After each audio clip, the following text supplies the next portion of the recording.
اللهم صل وسلم وبارك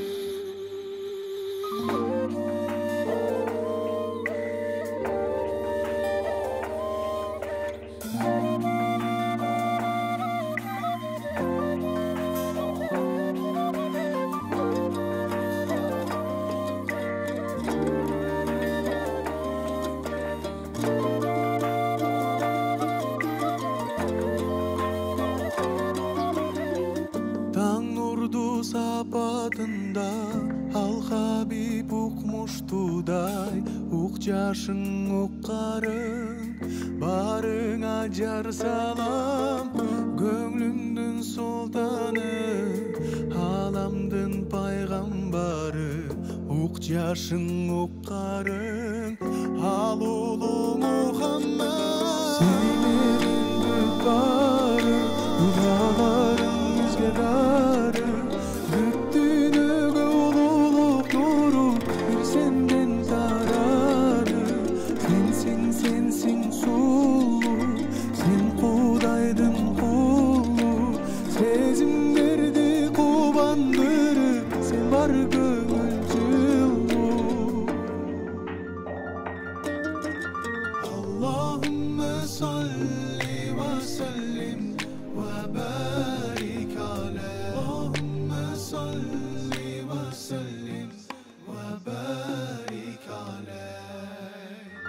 Sen menin bütbarı, gönüldürdün sultanı. Bir senden ululuk nuru, alamdı korçadı. Sensin bakıt berçü, bir kudaydan elçi. Jürögümdü kubandırıp, düşümüzde gelçi. Sen menin bütbarı, dualarım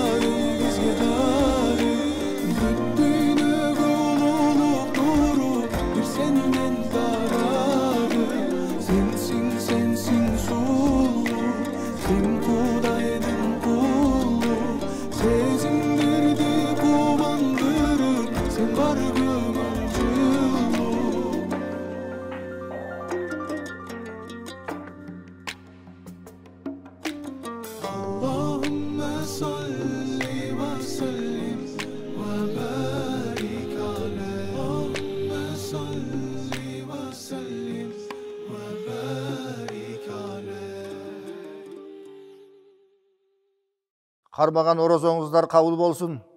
Ар бир жүрөктүн тилеген максаттары ишке ашып, жараткан баарыбызды сүйүндүрсүн. Bir айылда аябай көп сүйлөгөн bir киши бар экен дейт. Анан чоң тойго барып калса, микрофонду берип сүйлөп коюңуз десе, ушундай туруп алып, анан көзүн жууп алып эле айтып атат дейт. Айтып атат дейт, аны сүйлөйт дейт, муну сүйлөйт дейт, бүтпөйт дейт. Bir убакта өзү бүттүм деп көзүн ачса, бир эле кемпир калыптыр дейт.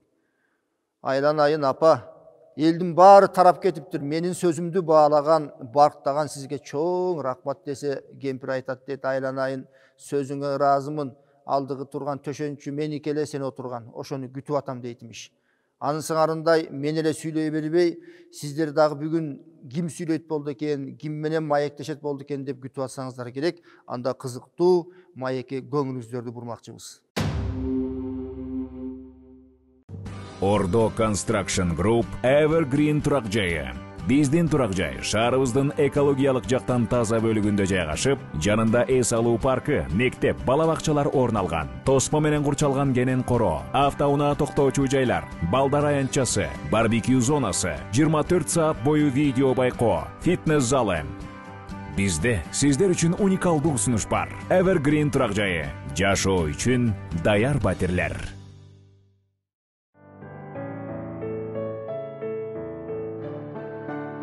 Үй бүлө бул жашоонун эң жаркын учурлары.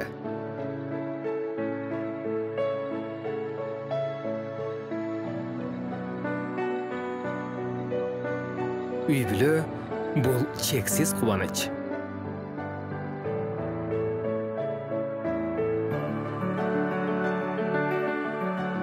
Үй бүлө бул керемет сенин жаныңда.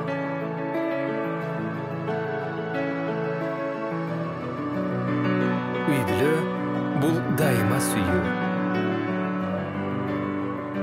Белая река ар бир үй бүлөгө кубаныч алып келебиз.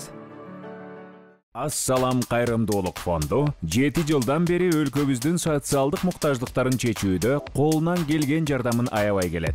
Айрыкча көптөгөн жерлерге суу чыгарып, оорукана, мектеп, фаптарды, жетим жесирлерге үйлөрдү салып берди. Саламаттык сактоо министрлигине гемодиализ аппараттары баштаган бир нече медициналык жабдыктарды алып беришти.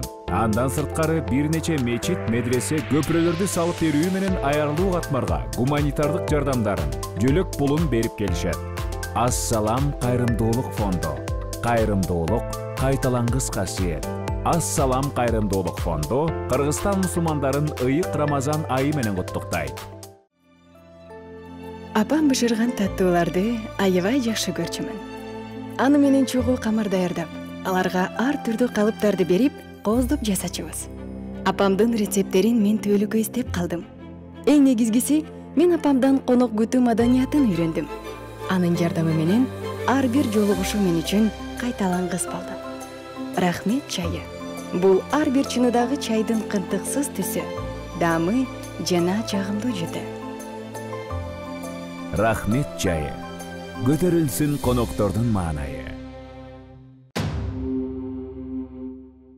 Көңүлдөрдү нурлаган Рамазан айында жолугушканыбызга Аллага чексиз шүгүрлөр болсун.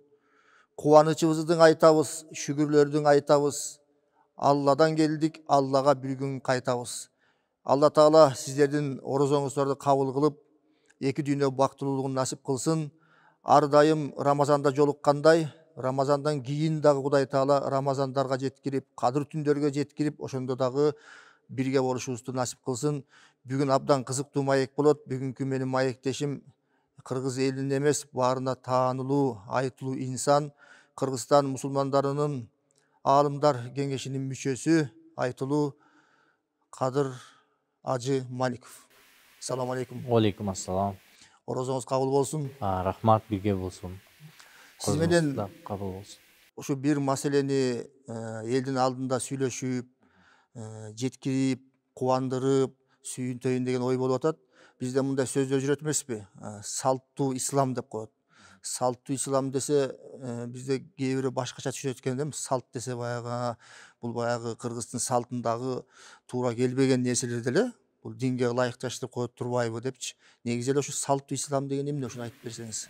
Орусча болобу? Мен орусча боло берет. Айтам. В первую очередь надо понимать, что традиционный ислам, салту ислам деген традиционный ислам. Это больше используется в средствах массовой информации, то есть в первую очередь экспертами, журналистами, да, а термин, который больше всего получил распространение на постсоветском пространстве. То есть, конечно, в самом исламе, в шариате, в книгах по фикху, по акиде, в других различных книгах вы не найдете слово салту ислам. Джок, да, ислам, да. Бирок. В книгах ислама мы не найдем слово или термин салту ислам или традиционный ислам. Ислам таклиди на арабском языке. Но мы должны исходить из того, что по смыслу означает салту ислам.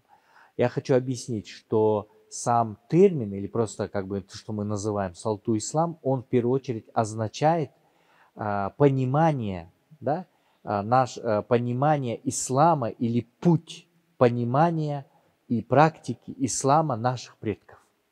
То есть, если мы говорим, что держали наши предки, да, то есть наши предки, наши прадеды, наши деды, да, ата-бабаларыбыз все держали ислам на основах ханафитского масхаба. Ошо ата-бабалар кармагандай кармаса адашпайбыз деген сөз. Ооба. Ханафитский масхаб, акида матуридия, а также не отрицание народных кыргызских обычаев и традиций, которые не противоречат шариату. То есть именно ислам, сам ислам, он ниспослан не только же арабам. Ислам ниспослан для всего человечества. И поэтому ислам, его универсальность заключается в том, что приходя в любой народ или в любое время, да, в современное или в разные общества, ислам адаптирует обычаи, традиции, менталитет того народа, куда он приходит. Да? То есть это означает, что сегодня мы можем говорить, допустим, что ислам имеет свою специфику национальную. В Турции он больше имеет турецкую окраску, да? А в арабских странах арабскую, в Индии или в Пакистане пакистанскую и индийскую окраску. Да? То есть поэтому некоторые говорят традиционный ислам. Для Индии и Пакистана это ихний там ислам, да? С учетом их менталитета, обычаев, традиций, даже культуры и климата.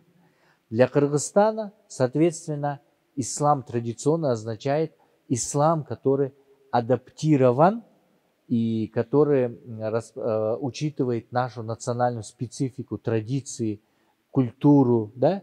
Даже кочевой образ жизни, да? Раньше, когда было это. Вот. А в других странах по-другому. Если мы говорим традиционный ислам, то надо понимать, что это не придуманный какой-то ислам современными там политологами или, допустим, молдолор современными. Нет. Это ислам, именно понятие ислама пути. Манхадж называется. Путь или дорога наших предков. Да? В этих предков входили понимание пути, означать в первую очередь путь ученых Мавра Нахра. Мавра Нахра, да? Кечирестиги ошол ата бабалардан келаткан динди жакшына кайра кармап келатып, сонун кармап келатып эле азыркы заманда эмне болуп кетти? Бөлүнгөн, талаш тартыш, эмне бул маселе? В первую очередь надо рассматривать, что это объективный процесс, естественный процесс. После распада Советского Союза, и сейчас объясню, во времена Советского Союза и до Советского Союза Центральная Азия, да, была закрытая, да? То есть она как была закрытая от внешнего влияния. Да? И до Советского Союза на территории Центральной Азии, Самарканд, Бухара были сильнейшие теологические, правовые школы, да? Центры. И вот пришел Советский Союз, советская власть, религия попала, любая религия, православное христианство, ислам попали под гонение и запрет. Из-за этого многие наши молдолор, алымы, часть из них погибла, часть из них была сослана в Сибирь. Да? То есть именно все 70 лет атеизма ислам у нас выживал. Да? Поэтому все силы тратились на сохранение ислама. После распада Советского Союза, представляете, 70 лет вакуум, 70 лет атеизма, атеистическая система уходит в небытие. Да? Материализм. И после этого образовался вакуум, который стал заполняться именно импортированными, да, различными идеями через миссионерские организации. Пусть это будет, допустим, миссионерские организации новохристианского направления или миссионерские организации, допустим, с исламских стран, да, но все они несли тот ислам, который они понимали, то есть со стран Персидского залива, да, со стран, допустим, других мусульманских стран, миссионеры несли нам сюда, в этот вакуум, да, ислам с целью научить, обучить, да, но их понимание ислама было ихнее, да, то есть на уровне традиционного ислама, допустим, с арабских стран, или Пакистана, или Индии, да, и так получилось, что здесь, в Кыргызстане, позиции традиционного духовенства, они были слабые очень. Государство не помогало, государство как бы самоустранилось от процесса, от религиозной сферы. И поэтому тот, кто платил, тот и, в принципе, заказывал музыку.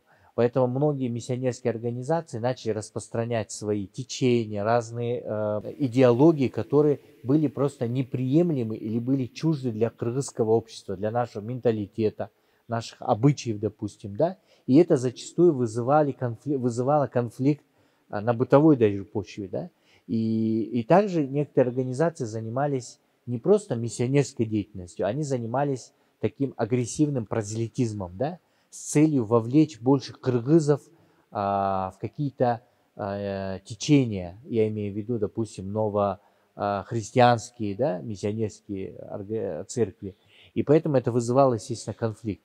Вот здесь вот важный момент заключается в том, что именно с начала вот 2000, этот процесс начался с 2005, потом с 2014 уже года, в основном государство уже поднимает вопрос и понимает, что дальше опасно, дальше нельзя идти, потому что это приведет, может такая ситуация привести к уже привела к фрагментации общества.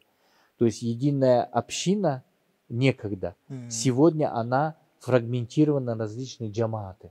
Жанагындай сырттан келген сиз айткан мындай булактарды тосуп өзүбүздүн салттуу дин ханафи мазхабында бир жолдо эч качан эки жака ообой кетиш үчүн кандай жолдорду биз мындай пайдалана алабыз? Мамлекет жардам бериш керекпи? Мисалы үчүн кээ бир мамлекеттерде 5 класстын 3 класстын баласын башка бир нерсени айтсаң кабыл албайт.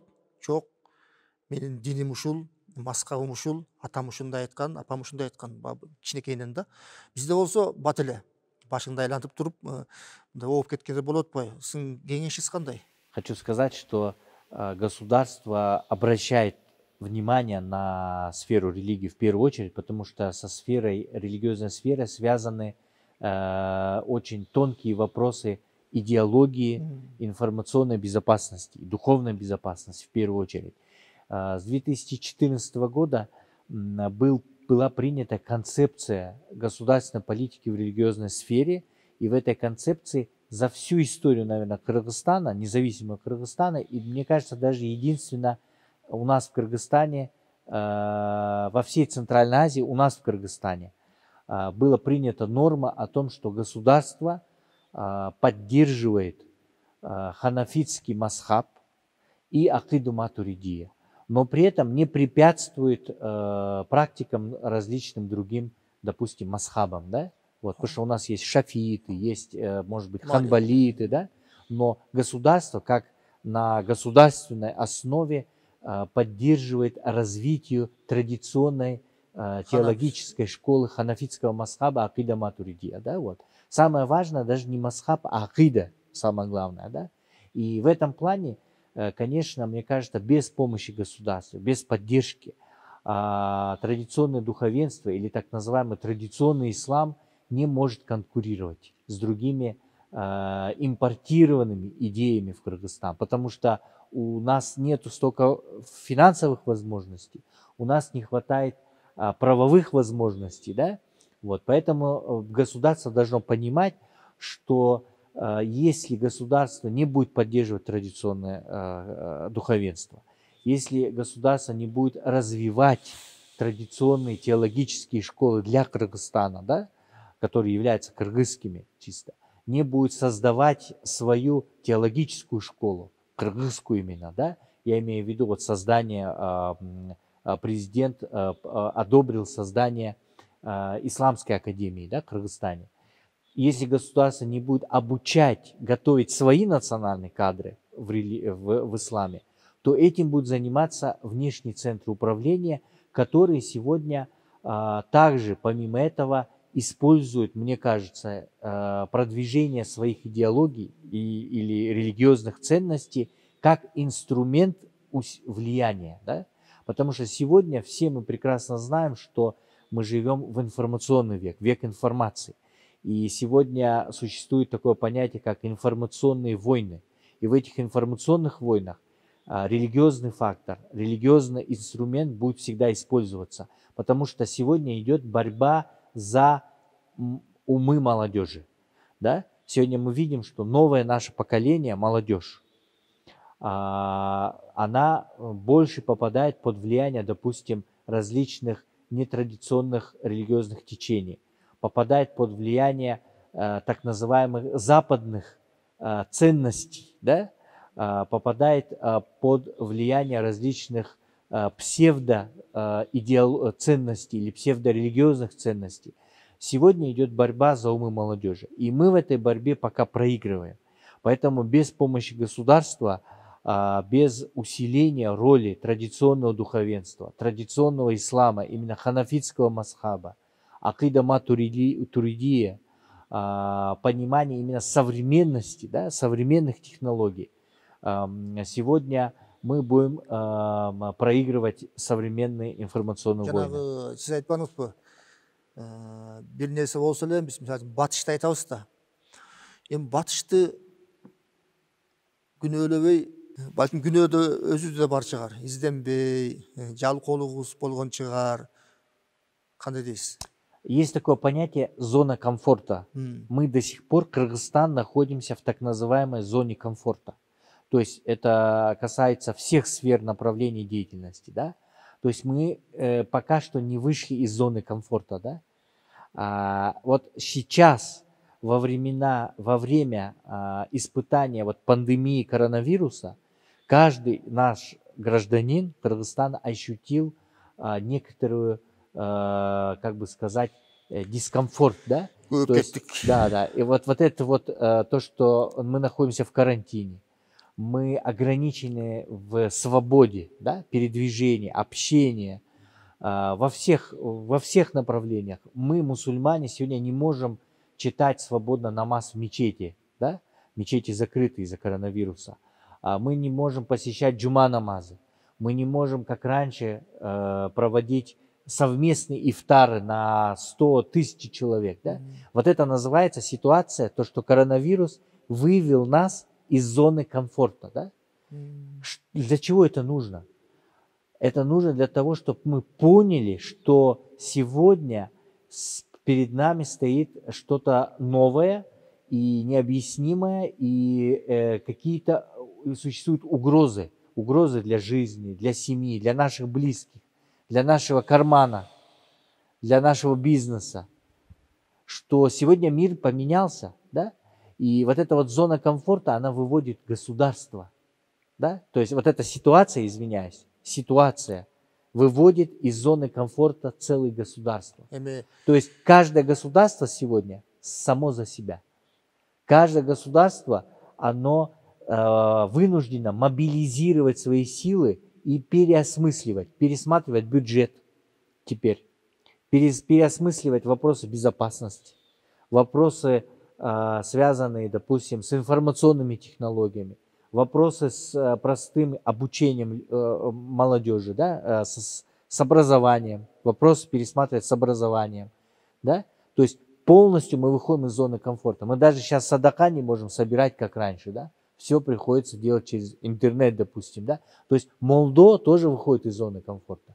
Сегодня Молдо мы вынуждены осваивать интернет-пространство, социальные сети. Ажыга сиз айткандай эми көп сыноо күтүп турат. Жеңилдем берсин.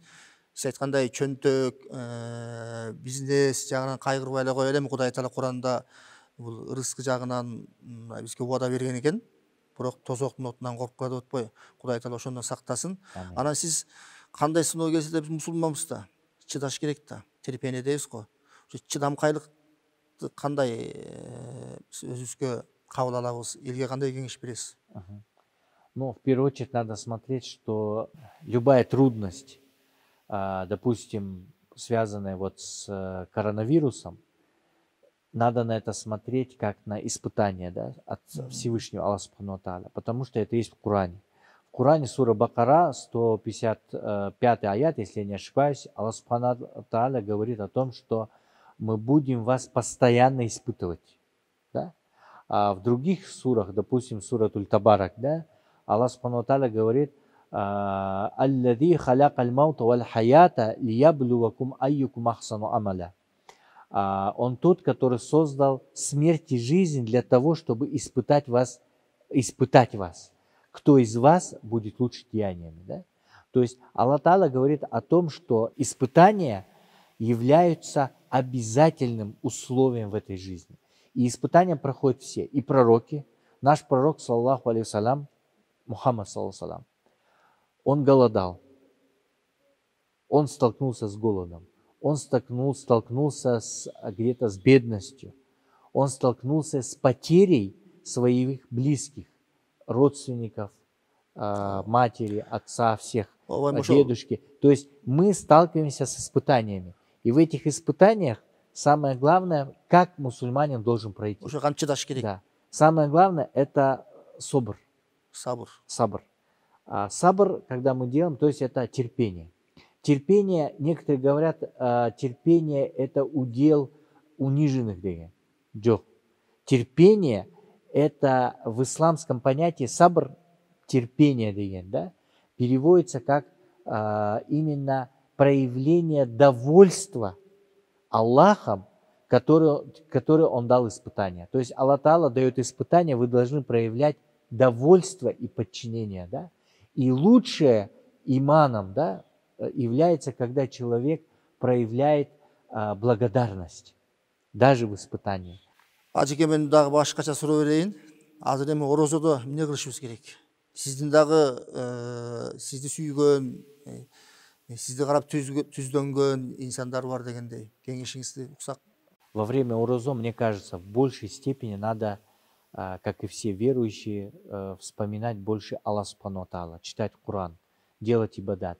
Но самое главное, в этот орозо у нас есть возможность переосмыслить нашу жизнь. Потому что каждый год мы держим орозо, и мы должны понимать, что год на год не приходится. Вот в этот орозо он другой. Этот орозо совсем другой, чем в прошлом году, чем те, которые были до этого. Этот орозо мы должны переосмыслить в первую очередь свою жизнь. Может быть, задуматься глобально. Что ждет мир впереди? Что ждет человечество? Потому что не секрет, что есть такое понятие, как аляматуль кубра, большие признаки часа. И, возможно, пришло время действовать. Действовать как? Во-первых, изменить себя. Мы должны постараться, каждый из нас, в первую очередь, изменить себя, чтобы изменить общество. Потому что все испытания Аллах посылает всему человечеству, не только, допустим, неверующим или только мусульманам. Нет, мы все в одной лодке. Мы все на одном корабле в этом бушующем океане. И поэтому от поведения каждого из нас будет зависеть будущее корабля, то есть будущее человечества. Чем хуже мы все, тем ближе будет ахират, наказание, испытание. Чем лучше каждый из нас, тем лучше будет общество, лучше будут человеческие отношения. Потому что в последнее время, заметили, у нас, да, действительно, много мечетей, альхамдулилля. Во время джума мечети полные, да, молодежи, людей и так далее. Но одновременно почему-то у нас падает духовность. Наши, так сказать, духовные качества, да, теряются. Например, если сравнить общество Кыргызстана, которое сейчас и которое было после распада Советского Союза, это две разных вещи. Мы сегодня строим высокие заборы друг от друга. Мы сегодня боимся детей выпускать на улицу гулять. Хотя у нас очень много мусульман, много мечетей. Мы боимся за свой день, за своих детей, чем в те даже во время Советского Союза, когда была атеистическая идеология. Почему? Потому что проблема, в первую очередь, это нравственные, духовные ценности, это наше поведение. То есть давайте менять каждый сам себя. Потому что в Коране Аллах говорит: «Инна Аллаха ля югайру ма би каумин хатта югайру ма би анфусихим». Поистине Аллах не изменит общество, пока общество не начнет само изменять себя. Не надо ждать кого-то, кто придет и изменит нас. Сами мы себя должны изменять. Ажеке, сиз айтып атпайсызбы, өзгөрүшүбүз керек депчи. Şu кайсы тарапка өзгөрүшүбүз керек? Белгилүүбү же белгисиз азырынча? Белгилүү. Во-первых, в первую очередь изменяться надо к милосердию. Потому что ислам – это религия милосердия, любви, прощения. Это не просто сухие правила, догмы. Это в первую очередь основа рахма, милосердия. В Коране Аллах Субхану ва Тааля во всех сурах начинает с обращения «Бисмилляхир рахманир рахим». Во имя Аллаха милостливого, милосердного. То есть это качество, которое Аллах Таала хочет показать. Он не показывает, не говорит, что, допустим, если Аллах Таала захотел бы, он сказал во имя Аллаха наказывающего, мстящего, да, и так далее. Нет, именно я хочу сказать, что ислам – религия мира и именно религия прощения, самха, облегчения, любви, милосердия. Потому что основа в исламе – это призыв людей к иману, к вере, к Богу. Мы хотим, чтобы больше людей пришло к Богу, а наоборот не отталкиваем людей. Поэтому, я думаю, нам нужно больше внимания обращать на человеческие или так называемые качества, человеческие качества, на характер. Потому что у нам не хватает сегодня характер и поведение. Поведение именно согласно таким, каким должен быть мусульманин, это поведение пророка Мухаммада, саллаллаху. В Коране Аллах Субхану ва Тааля говорит: «Вама арсальнака илля рахмата лил алямин». И мы послали тебя только как милость для миров. Не как наказание для миров, а как милость, милосердие для миров. Поэтому здесь вот важно обращать внимание, не просто языком говорить о милосердии, о любви. В первую очередь наши слова подкреплены должны быть делами. Какими делами? Я, например, когда говорю о том, что надо любить ближнего своего, я должен это подкрепить конкретным шагом. Что? Прийти к человеку и помочь ему. Помочь, дать, например, во время урузо важно давать садака. Правильно? То есть подкрепление нашего намерения, борьба с нашей жадностью, да, должна быть через садака. Садака демекчи, садаканын эң жакшысы кайсы? Именно самая хорошая садака, садака, которая дается правой рукой, чтобы левая не знала. Садака, которая дается ради довольства Аллаха, не для риа, не для показухи. Да? Пайгамбарыбыздын бир осуяты бар экен да, садаканын эң жакшысы сени жактырбаган тууганыңа берген садака жакшы дейт да. Ошол сыяктуу кандай кеңештер бересиз? Наш пророк Мухаммад саллаллаху сказал: давайте садака, как кидающий, как падающий, допустим, камень в воду, дающий круги. То есть самые близкие, потом соседи. Потому что они больше имеют на вас прав. То есть если среди вас есть, надо в первую очередь смотреть родственников, да? Среди родственников, потом соседей, потом дальше и дальше. Я хотел бы призвать верующих к некой солидарности. Мы сегодня понимаем, что сегодня, что очень много тех, кто нуждается. Солидарность с нуждающимся в первую очередь должна быть на столе. То есть я хотел бы призвать быть более скромными в накрытии столов для самих себя. Потому что, к сожалению, мы видели раньше, это была такая практика, когда для себя мы накрывали очень богатые столы, а для бедных, нуждающихся мы покупали дешевые продукты. Да? Я хочу призвать, что в этот Рамадан быть, самое главное, сердцами ближе с теми, кто нуждается. Накрывать скромнее столы, и лучше всего будет собрать некие пакеты, и каждая семья, чтобы помогла другой нуждающейся. Алла разы болсун. Кудай Таала кандай болсо дагы биз жакшы жагын өзгөртсүн. Сиз айткандай садаганы көп бериш насип кылсын. Анан эми орусча айткандабы, кыргызча айткандабы жүрөктөн чыккан тилек дуа кабыл болот дейт. Сизге бир кыскача элге бир жакшы дуа кылып койсоңуз. Жыйынтыктайлы. Allahumma thabbit qulubana ala taqwa wal iman. Allahumma nazil alayna sakinata wal islam wal iman. Allahumma wa ihdina siratal mustaqim. Allahumma taqabbal minna ta'atuna. Allahumma taqabbal minna ta'atuna. Allahumma wa ighfir lana min adh-dhunub ma qaddamna wa ma akharna. О Всевышний Аллах, прости нас, Аллахума, прими наши поклонения. Прости наши все грехи. Аллахума, очисти наши сердца и наши дела. Исправь наши дела и очисти наши сердца. И саббит акдамана аляль ислам ва таква. И укрепи наши стопы на богобоязненности и на исламе, и на хороших делах. Аминь. Келгениңизге чоң рахмат, терең ыраазычылык. Аллах разы болсун. Урматтуу көрөрмандар, Рахмат айы Рамазан берүүбүзгө дебөөрчү болгондорго терең ыраазычылык айтабыз. Сиздерди жаратканым колдосун, жамандыгыңыздар болбосун, төрүңүздөрдө дайыма наристелер ойносун. Эртеңки күнгө чейин көрүшкөнчө. Апам бышырган таттууларды аябай жакшы көрчүмүн. Аны менен чогуу камар даярдап, кооздуп жасачыбыз. Апамдын рецептерин мен түбөлүккө издеп калдым. Эң негизгиси, мен апамдан конок күтүү маданиятын үйрөндүм. Рахмет чайы. Көтөрүлсүн коноктордун маанайы.